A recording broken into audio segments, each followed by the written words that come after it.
Hi, and welcome to the online academic orientation. This session is suited for math and physical science students. My name is Nicholas, and I'm a fourth-year student studying neuroscience and math. And I'm joined today by Professor Pugh, who I will let further introduce herself. Hi, my name is Mary Pugh. I'm a professor in the math department. I'm an applied mathematician. My research is using mathematics to study problems in physics, engineering, and biology. I teach undergraduate and graduate courses, and the undergraduate courses, I like to teach first and second year courses, and I like to teach engineers and non-engineers, and that's it. Fantastic. So in terms of the first and second year courses that you really enjoy teaching, are there any specific ones that come to mind that first years might meet you in? With the first year courses, more often I'm usually teaching engineering first year courses. Okay. I tend to be more linear algebra than calculus.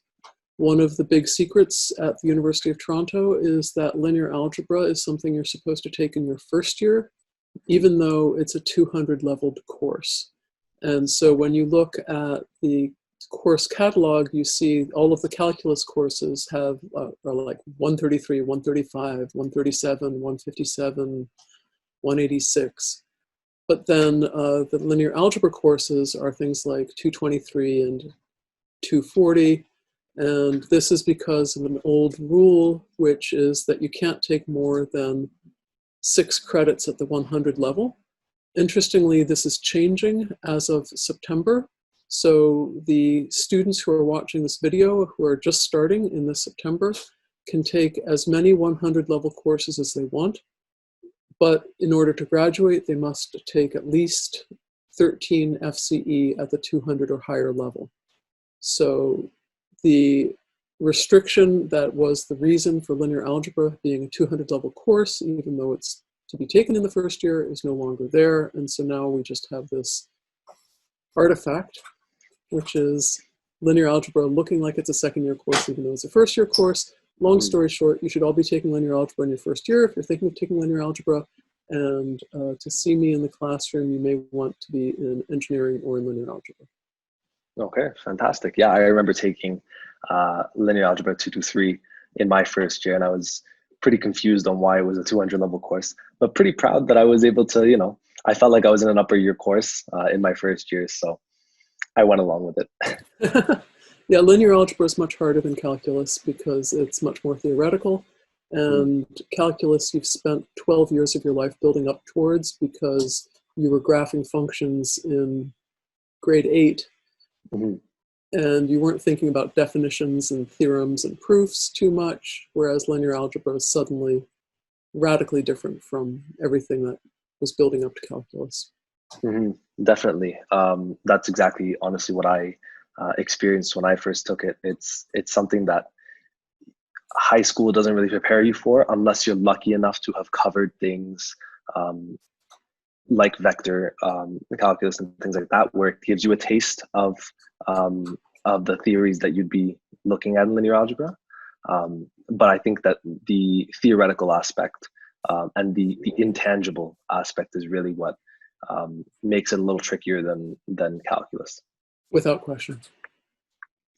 And so in addition to that, I guess carrying on from the same idea, do you have any advice that you would give to first year students coming into the math and physical sciences field? So one thing is to know about what are called change dates. So when you enroll in a course, the 2 dates that you really see are the last date to add a course and the last date to drop a course. And so like the last date to add a course is maybe at the end of the 2nd week, and the last date to drop the course might be in the 10th week. But for some courses, there's a middle date called a change date. And so in the math courses, you can change from Math 240 down to Math 223 up until the 5th week of class.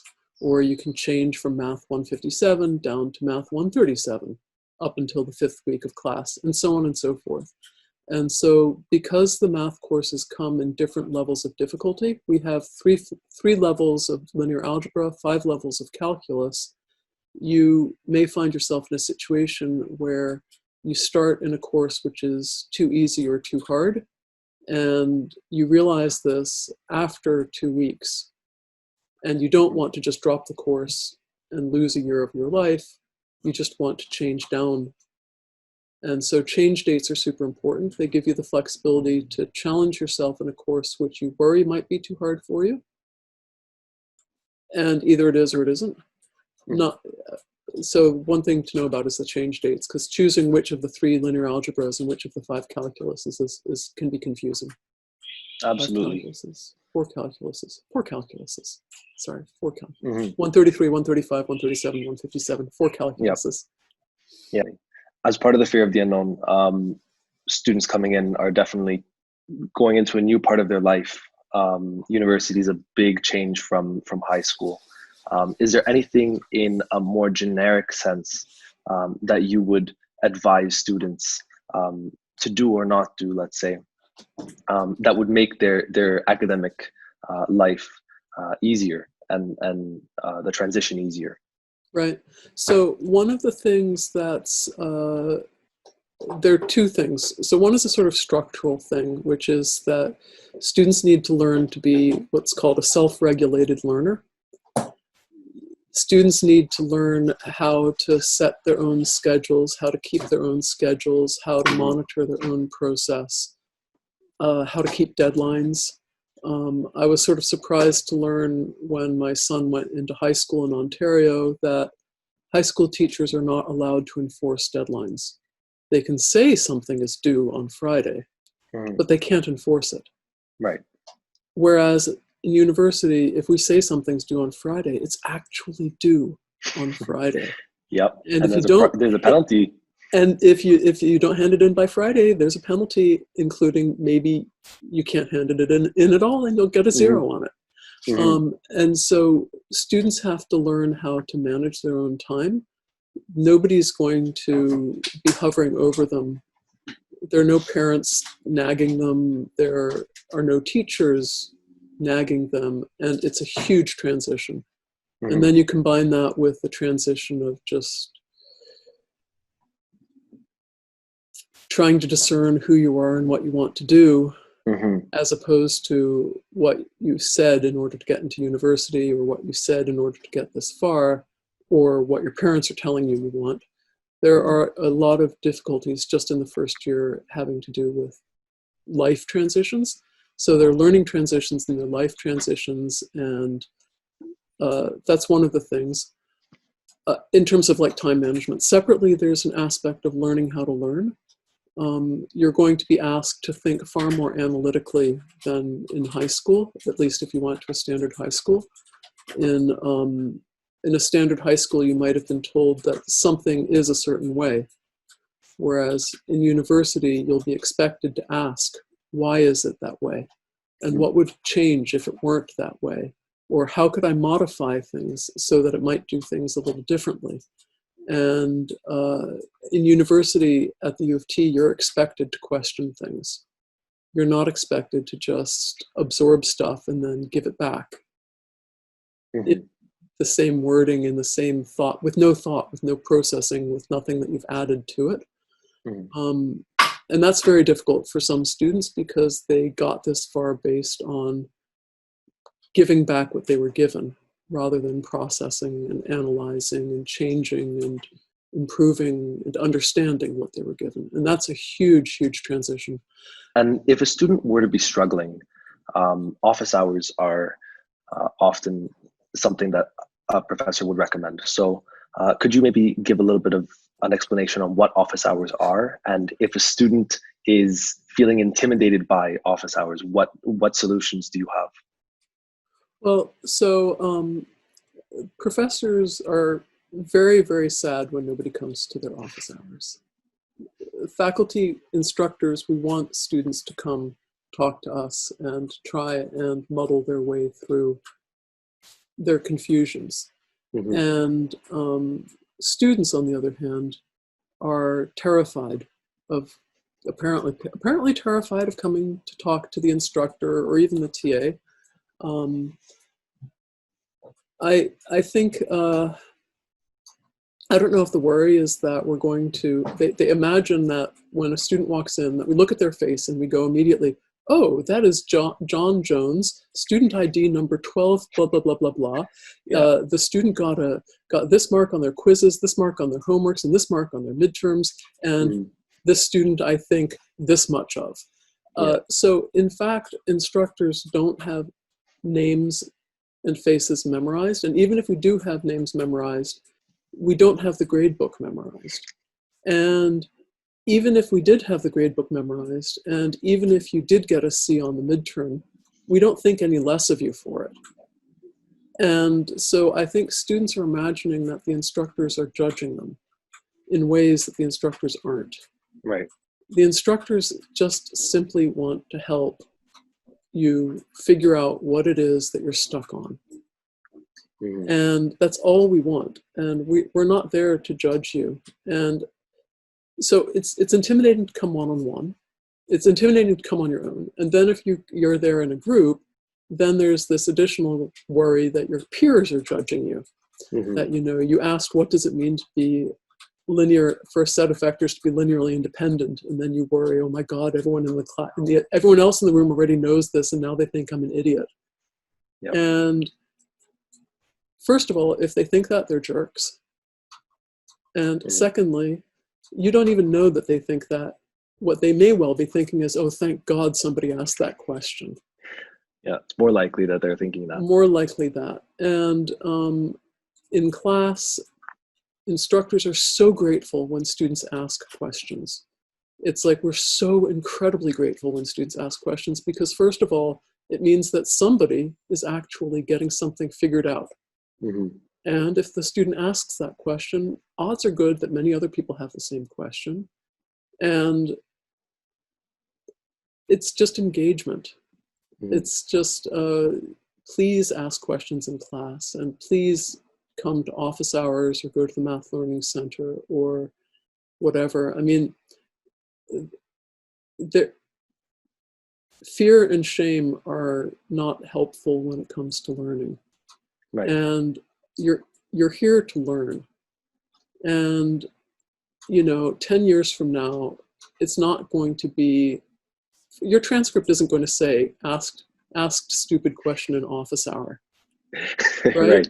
Your CV, nothing in the future is going to be reflecting what question you asked in office hour or what question you asked in class. What can be reflected is the fact that you didn't have the courage to come, you didn't have the courage to ask, and you just went down in a little shame spiral and undercut a learning opportunity. But we're all in progress, we're all in development, and Definitely. Whatever you didn't do optimally in your first semester, you can improve on your second semester, and then in your third and your fourth. So it's just a matter of muddling through and having the courage to just keep moving forward and to be kind to yourself. Definitely. And it's true, it's one thing to hear that from a professor, because every professor that I've known has said, ask questions, because I'm sure that another student is thinking the same thing. And when you're a first or a second year student, you're looking at them and saying, they just want us to ask a question. Nobody's thinking the question that I'm thinking. I'm gonna sound like an idiot, all this stuff. But it's true. When you're sitting in class and someone else asks a question, and you think to yourself, that's a good question, thank God someone asked that. I guarantee you that there are a lot of other people thinking that same thing. It's not just you. Yeah. And when it comes to the office hours, there's the mentality that this professor is so accomplished in this field. They've spent their whole life dedicated to what they teach. And I'm this kid walking in, not understanding. They're gonna be personally offended by my lack of understanding, and they're gonna take it out on me. And that's not true at all. Like you said, the professors find great success in students that care to learn more and care to understand. And obviously the students will find more success in their grades when they ask a question and get an answer for it. So it's definitely very beneficial to put yourself out there, and it is scary sometimes to go to Yeah. the office hours. Yeah, it requires trust. You have to just Definitely. sort of taking a leap of faith, and sometimes instructors will say not quite the right thing and Hmm. accidentally hurt someone's feelings Right. because they thought something was easier than it actually was. Hmm. One of the difficulties with mathematics is that some of us don't remember what we stumbled over 20 years ago when we first encountered something. Hmm. And so if you teach regularly, then you keep seeing students stumbling over the same thing. And so you recognize, yes, this is something that needs to be focused on. Hmm. But every now and then a student will ask a question where you're like, well, of course, blah, blah, blah, blah. And it's Yeah. like, well, no, actually, no. So Hmm. if an instructor says something that's not the most sensitive thing in the world, try to not hate them too much for it, Yeah. because we're all It's human. it's definitely not personal. Like I said, you've spent years upon years mastering something, and it's not easy to put yourself back in the position of the first time learner. Right. um, so as the first time learner, it's our job as students to raise those questions and to say this isn't directly obvious, and I might need a little more explanation on it, and that's perfectly fine. Yeah. And it's learning is not supposed to be easy. Hmm. There should be a friction. There should definitely be a friction. If it's not feeling difficult, if you're not feeling challenged, then you're probably not doing something right. Right. And part of the friction is I have huge respect for students who know what they don't understand and just keep pushing at it. So like Hmm. someone will come to the office hour, they'll ask a question, I'll give an explanation, and either I can see from their expression that they don't understand, or they will actually ask the question again in a slightly different way. Hmm. And the student who will ask the question in a slightly different way 4 or 5 times until they finally get it, Hmm. I have so much respect for that student because they're understanding that they're not getting it, and they're managing to somehow articulate one way or another that they're not getting it, and kind of being able to point at the thing that they're not quite getting. Yep. Obviously, if they could say precisely what they don't get, they've already figured it out basically. Right. Right. But just being able to keep making little bleeding noises of, I don't quite get this, and could you Yeah. explain that step again, and Hmm. why did that work this way? It just don't just take an answer and then walk away and hope that you'll be able to figure out the answer. Right. It's Try to make it a conversation. Hmm. And knowing what you don't know is often half of the challenge right there. Yes. Hmm. Um, Maybe to go in a bit of a different direction from academics, because university really is focused on the academics, but there's so much, like you said earlier, of life change that happens in the transition from high school to university. And when it comes to extracurricular activities and beyond the classroom, what would you recommend to students? Do you think they should get involved in extracurriculars? And do you have any advice when it comes to selecting those? Right. So definitely they should be doing something. Mm. Whether they're joining a club, or whether they're joining a team, or whether they're joining a choir or an orchestra, or they're working at the local soup kitchen, they need to do something other than their studies. Mm. And there are lots of clubs on campus. The colleges have various activities. You're not restricted to activities just at St. Mike's. You can go to activities at other colleges. Innis has a great film series. Um, and especially if you're a commuter student, you really don't want to view the U of T as a place that you just take the TTC to, come for class, and then take the TTC back. Now, obviously, Mhm. it may not even be that this fall semester, but you don't want to view university as something that you just visit and then go away from. Yeah. You need your primary identity to be that you are a U of T student, Mhm. and that you're finding something on campus that above and beyond your classes. Try to find people in your classes you can walk to class with. Try to always sit in the same place in the lecture hall so that you get to know the people around you. But also, I do strongly recommend trying to get involved in some form of volunteer activity, because there will be moments when you're feeling really stupid and really, like you aren't doing well at school. But even if you're not doing well at that moment in your life, if you're doing some sort of volunteer activity, you are making a positive difference to somebody else. And so that's something which you may be down in one part of your life, but you're up in another part of your life. So Right. don't just do all academics. Absolutely. You can change the momentum of your life almost. Everyone struggles in school at one point or another. It's almost inevitable. There might be one semester that it just doesn't go your way. But like Professor Pugh just said, that if you're involved in something else and you're making a difference somewhere else and you can feel that, then you know that you have the potential to do something great. And if you're not involved in anything at the moment, then know that you have the potential to get involved, and that potential can help turn your mood from being a little bit down on yourself and frustrated with the situation into being positive and forward looking towards what's coming. Yeah. Also exercise. Exercise, eat right, sleep properly. Those are the three challenges of of a university student. Yeah. Well, I mean, the thing is that there's it's so tempting to not do any of those things and to try to study all the time. But if you're firing on only 2 cylinders, you're not being efficient with the time that you're spending. Yep. It's really True. hard. Oh, it is. It definitely is. But being on the student council and being involved in orientation, I can absolutely say that it gives you something else to distract yourself from your studies, and not distraction in a bad way, but distraction as in your attitude changes from being stressed, worried about midterms, and frustrated over one concept that you can't understand, to giving yourself a fresh mind and being social and interacting with others, and then coming back to your studies, looking at it with a new pair of eyes and saying, okay, I can get through this.